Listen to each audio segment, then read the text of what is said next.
Hi guys, and welcome to another Data Burst with myself, Stormshroud and Ogre. And on tonight's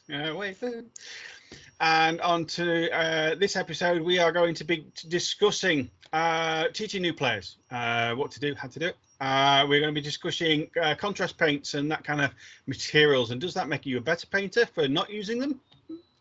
And command tokens. Is knocking 2 orders off the same as it used to be, or is there better ways of spending those command tokens? So without further ado, let's get straight into it. So who wants to go first today? I will. How about okay. Decisive. Leaping straight in. Exactly. He's got strong opinions on this one. Okay, so contrast paints is my topic. Now, contrast paints, it's got to be over a year, hasn't it? They've been out, and then recently we've had these Army Painter speed paints have come out, and I don't like them, and thinking about using them makes me feel a little bit ill. Like,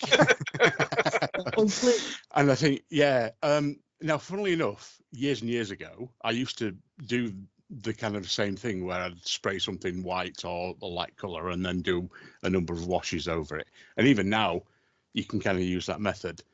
But to paint a whole model just by splodging on thick coats and then letting the paint do the work just feels wrong, and I can't do it. And I haven't got any contrast paints at all. Well, and I don't know whether I can bring myself to do it. But I know you two have used them. Well, I know at least, Thor has anyway. Yeah. So I've got some, and here's my. I haven't got many, so here's a picture of mine. And basically, I've got the kind of the basic colours, and I do use them, and I think they're ace. I wouldn't do a whole model in them. Yeah. I do my Shazvasti, for instance. The red on my Shazvasti are contrast paints.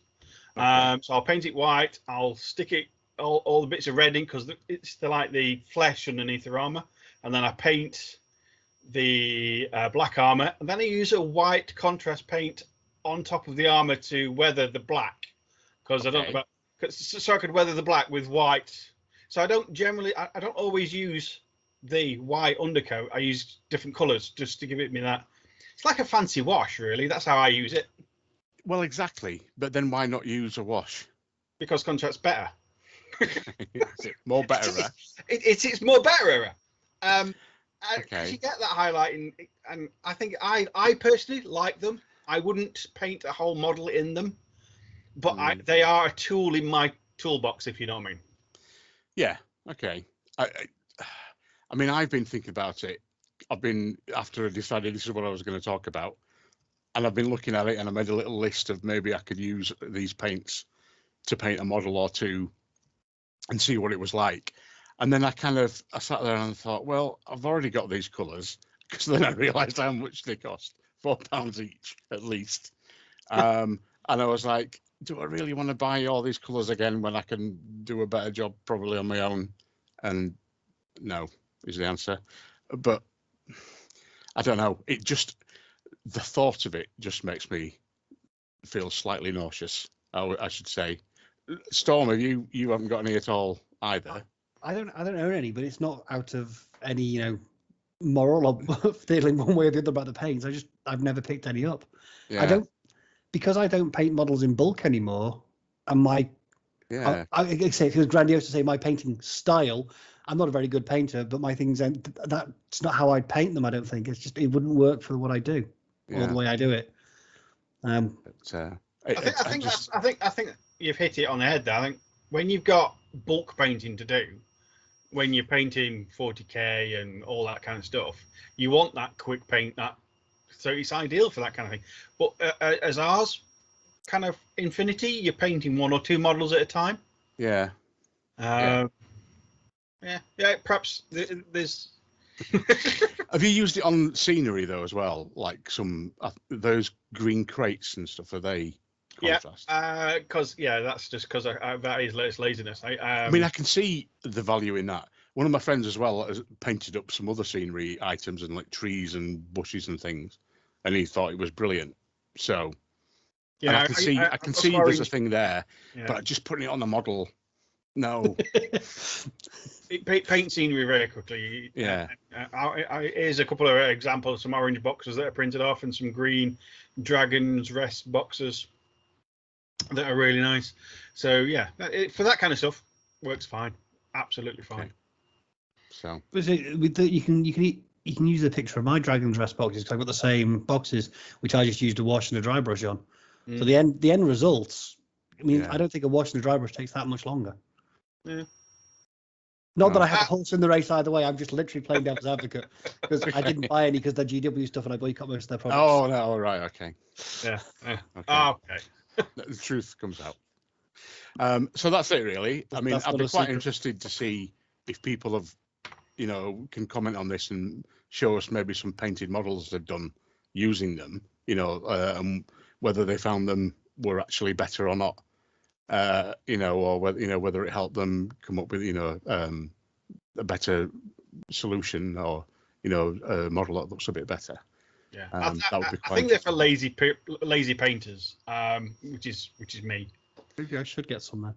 They're easier, or the Halo versions. The Army Painter Speed paints. I'll probably go with those. Yeah, let's try them out. Okay, so.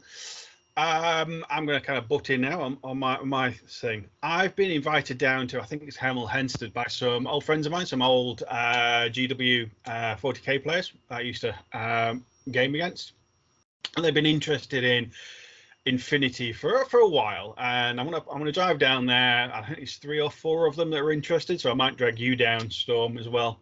And my thoughts were that I've never really taught anybody how to play Infinity. So all in my head, all I've got is I'm going to take down the Crimson Stone box set and go through each of the missions to give the code one, and just to kind of as an introduction to the game mechanic, being so different to Warhammer 40k and the GW games. It can be a bit off-putting for people who've only played that. So, is there any advice, especially from you, Ogre? Because you just are a couple of new players. I think that's a good idea. I think that's the way I learned. Funnily enough, when Ice Storm came out, we were just saying how long ago that was.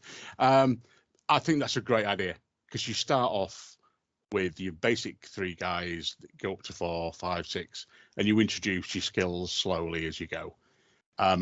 I think what I try and do first off is to run through 3 or 4 pretty quick games with 3 or 4 models to get the idea of how we use an order, how you move, then you do your other action, and kind of build it up from there, really. But I want, to me, maybe 90% of the game is using your order, moving into a good position, and then and then shooting. So if you can kind of get that into their head early on, and then as you start introducing the other stuff, you just basically bringing in different weapons, combat, camo, all that kind of thing. But they've got kind of the basics under the belt. So I think really the Crimson Stone stuff is perfect. I found if you kind of worry about this is code 1, this is N4 thing too much, it gets a bit confusing. So just do a basic game. Yeah. And if something crops up that's N4, doesn't matter. Or if you want to leave something out just to make it a bit simpler to start with, doesn't matter. You can add all that stuff in later. But that's definitely the way to go. So I largely agree with what Ogre said, but I think it also depends on your audience. The guys you're teaching are former gamers. They're already used to a lot of the concepts. So the first mission in Crimson Stone could be a little too simple. It could be a little too simple. Because rather than 3 people, sorry. Yeah. So what I've done in a couple of times, and this was before they had any of the starter boxes, I used about 100 points, 150 points, depending on the factions I was using. Kept the list I picked relatively straightforward and let the experience and explain the experience games how to go about it. So as Ogre said, this is your orders. This is half an order. Then you wait for your opponent. Then the other half of your order. Getting that core mechanic down early on makes a big difference, but it depends on who your audience is. If it's someone who's never gamed before, then yeah, the first mission in Crimson Stone is great. If they're experienced gamers, they can sort of go, yeah, okay, I get that. When you pick up a new issue that says you will need a tape measure and some dice, you're thinking, yeah, I know that. I know how to move a model. Yeah, just get me to the actual rules, not the 20 pages. I think moving is interesting though, because I've found people who've played 40k or Warhammer or things before, they don't get the move half a move, and you can shoot at any point along that line. That I find is something that you have to get in people's heads, which is why I do, like I say, 3 or 4 really, really simple bits to start with. What I've tended to do with more experienced people is just add another model or 2. So rather than it just be 3, be 4 or 5, just to kind of get them moving around a bit more. And like I say, they kind of know what to do, but just introducing it at a bit slightly higher level. The other thing is, if you're trying to hook them, you want the first couple of games to have something cool in them. Yeah. And let's be honest, a Fusilier, useful as they are, isn't cool. Yeah, you need a Spitfire. They need a cool something to hook them. I find with a new player. Yeah, but I think if you what I do is I completely explain that the first 2 games are nothing to do with the game. It's just getting it in your head, and then we can do all the fun stuff after. Is there any concept, because it's a long time since I was introduced to Infinity by somebody buying me a box set for Christmas? Is there a concept? Is there a concept that you find it's worth going over a few times with new players? The order ARO sequence, because it's the core of the entire system.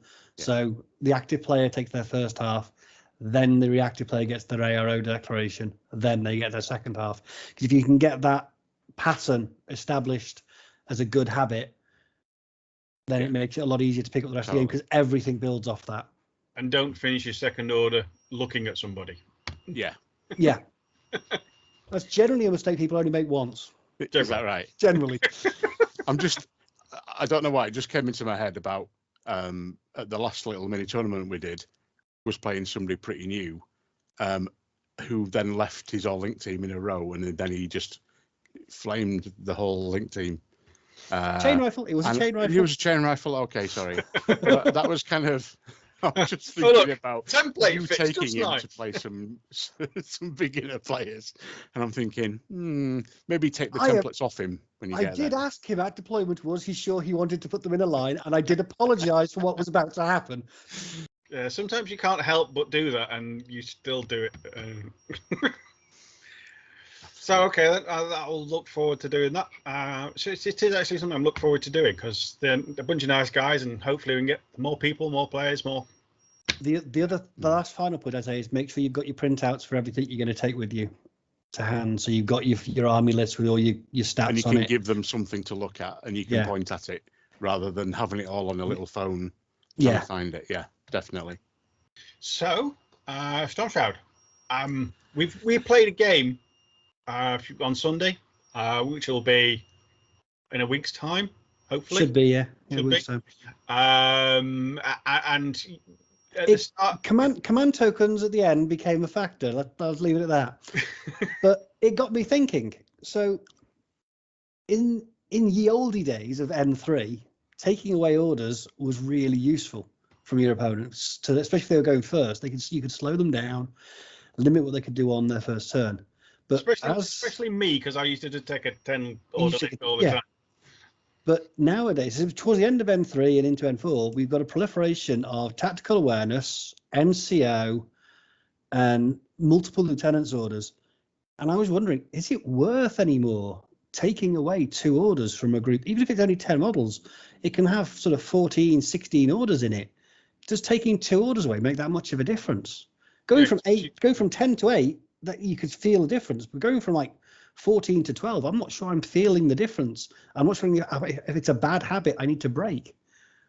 Back in N3, when you used to bring your Ariadne and have a million orders, knocking 2 off, even back then, didn't seem worth it. So I completely see where you're coming from. And now, when you've got tactical awarenesses and +1 order for your lieutenants and all that kind of thing, I see where you're coming from. it's possibly quite sort of local meta dependent, because if you've got no one who plays, and I'm going to use Invincible Army as an example because I face it regularly with the Link team with the tactical awareness and the lieutenant with 2 extra lieutenant's orders and the Moang, you're thinking, well, there's 10 models, but there's one 15 of the worst. orders. Yeah, they're one of the worst, aren't they? Or maybe combined army where there's a certain model brings 4 orders of its own. That's a little bit challenging. So. I'm not sure if it's actually effective anymore to take the orders off with that command token. Is suppression fire a better choice sometimes? I think with the going second issue that we were talking about last time, I'm thinking about the game that we've just had. I think a suppression fire model probably is better in most circumstances, because if you've got a totally Rexer remote and somebody on suppression fire, you're going to be taking up quite a lot of the table.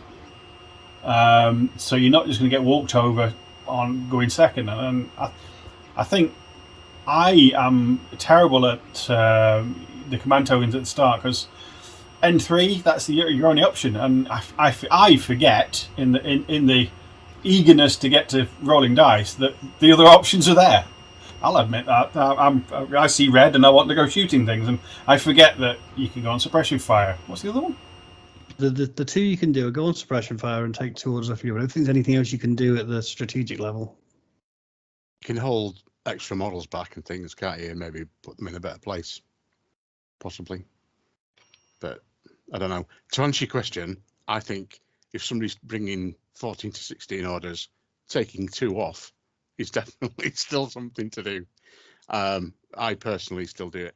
I just think it still makes me worry less.